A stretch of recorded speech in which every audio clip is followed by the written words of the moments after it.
Oi, tudo bem? Vamos falar um pouquinho de estratégia de produção? Eu vou dividir esse vídeo em 3 vídeos. Esse primeiro eu vou falar sobre estratégia, uma visão rápida sobre o que é estratégia. Há uma controvérsia muito grande. Se você pegar os diversos autores, inclusive no tempo, cada um vai dar uma definição diferente, mas eu gosto de uma definição do Mintzberg, que considera, na verdade ele considera, chama a atenção de 5 P's, que são 5 tipos diferentes de abordagem em relação à estratégia.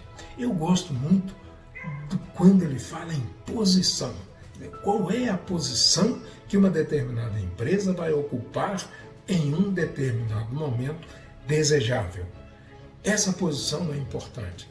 Por que eu gosto dessa questão da posição? Porque muitos autores falam em planejamento. Na minha percepção, você tem que ter uma estratégia bem definida e um plano estratégico para alcançar aquela posição pretendida.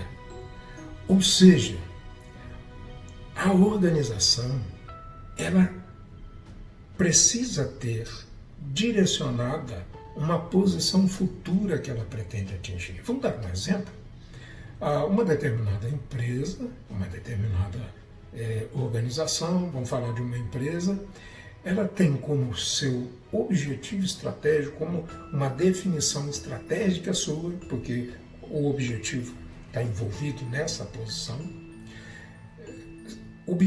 atingir o maior market share. É bom sempre ter uma definição bem clara de quantos por cento do market share de uma determinada região. Essa região pode ser uma cidade, uma região geográfica, um estado, um país, um mundo, aí vai depender da ambição que a empresa tem. Então, a ideia é, no futuro, qual a posição que essa empresa quer alcançar em relação aos concorrentes e ao ambiente.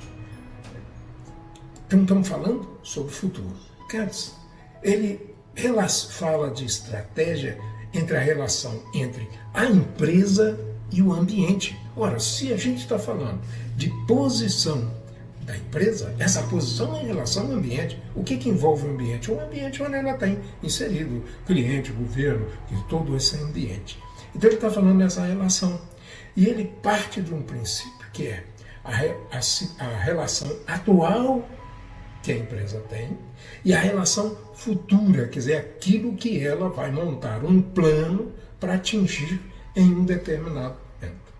Uma coisa que é importante ficar claro, e aí quando nós vamos falar especificamente da estratégia de produção, é que, como eu sempre falo em salas de aula, a preocupação primeiro, o foco, o objetivo é o cliente. É a partir dele que se define toda a estratégia de uma empresa e que vão definir, vai nortear a definição estratégica da produção.